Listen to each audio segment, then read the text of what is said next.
warahmatullahi wabarakatuh. Welcome to class 7. Students, we will be learning a new poem in English today that is related to a woman.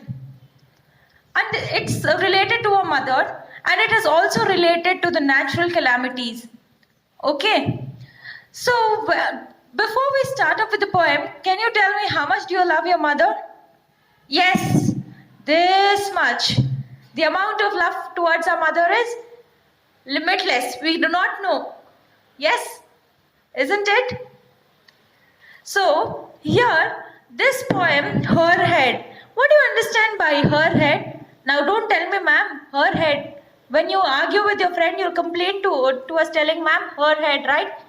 So, here also, it's a poem based on a woman's hard work, based on how much she loves her children.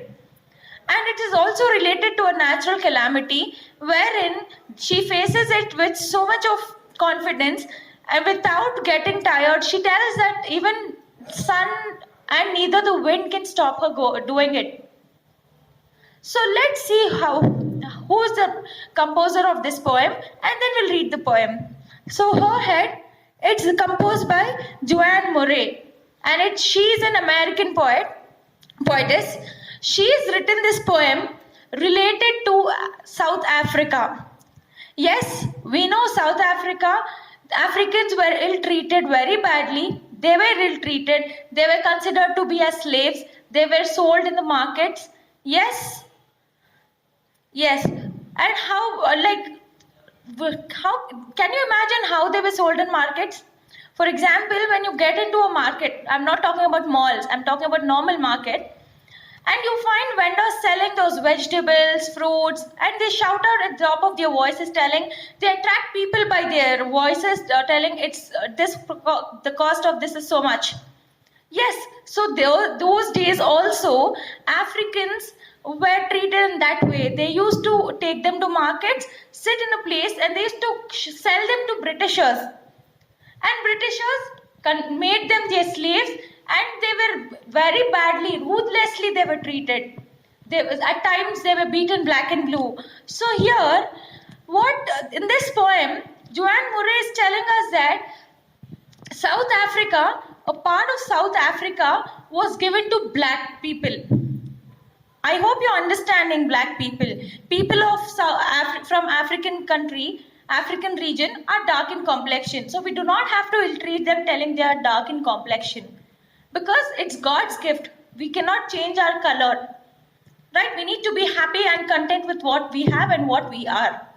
So here, the poetess is telling us that a part of South Africa was given to these black people, and it was also ruled by Britishers. And it was a time where there was a natural calamity and there was drought and famine. What do you understand by drought? No rains at all. How we in India, when it's summer season, you see how dried up the lands are. You find the lands getting cracks everywhere, isn't it? And the sea level also reduces because of too much of high temperature. We feel extremely hot. Even you sit under the fan, or if you sit in an air-conditioned room, you cannot come out of that warmth of the room. So that hot it is. So just imagine South Africa, how hot it may be.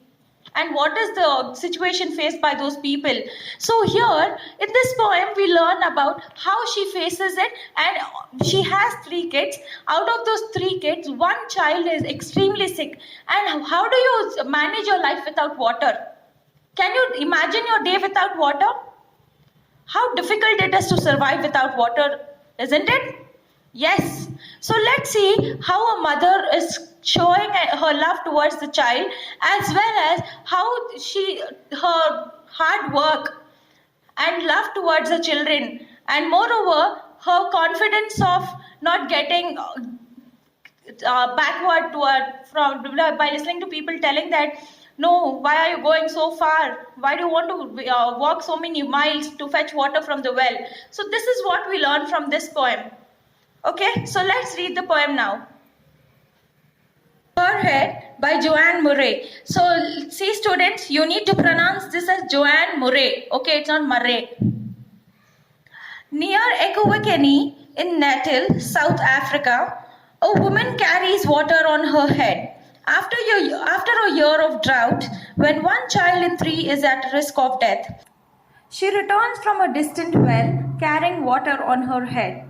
The pumpkins are gone, the tomatoes withered, yet the woman carries water on her head. The cattle kraals are empty, the goats gaunt. No milk for children, but she is carrying water on her head. The engineers have reversed the river. Those with power can keep their power, but one woman is carrying water on her head.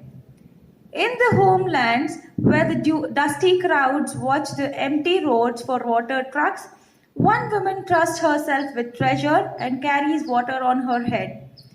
The sun does not dissuade her, nor the dried earth that blows against her, as she carries the water on her head.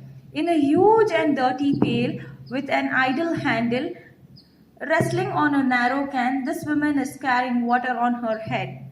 This woman this woman who girds her neck with safety pins, this one who carries water on her head, trusts her own head to bring to her people what they need now between life and death. She is carrying them water on her head. Near Ekurhuleni in South Africa, there's a place called Ekurhuleni in Natal. As India has many states and districts, similarly does other country have. A woman carries water on her head after a year of drought. So there's a natural calamity, drought, no rains, lands are dried up. It's been a year, and after a year, what happens is one of a child is sick now. That is, he is on the deathbed. At that time, she returns from a distant well carrying water on her head. When there's drought, it's for sure there's no water anywhere. So to fetch water, she walks miles to the well. As in villages, we still face this situation in India also. Most of the villages are suffering from lack of water resources in villages. So they need to walk miles to fetch water from the wells. So here the woman, she cannot see her son on the deathbed. So to save the son, she goes walking miles towards the well and fetches water from the well. The pumpkins are gone, the tomatoes withered, yet the woman carries water on her head. See, we have big fields, agricultural lands, right? What do we do there? Do we build complexes, apartments? No, it is we grow crops. Yes. So here,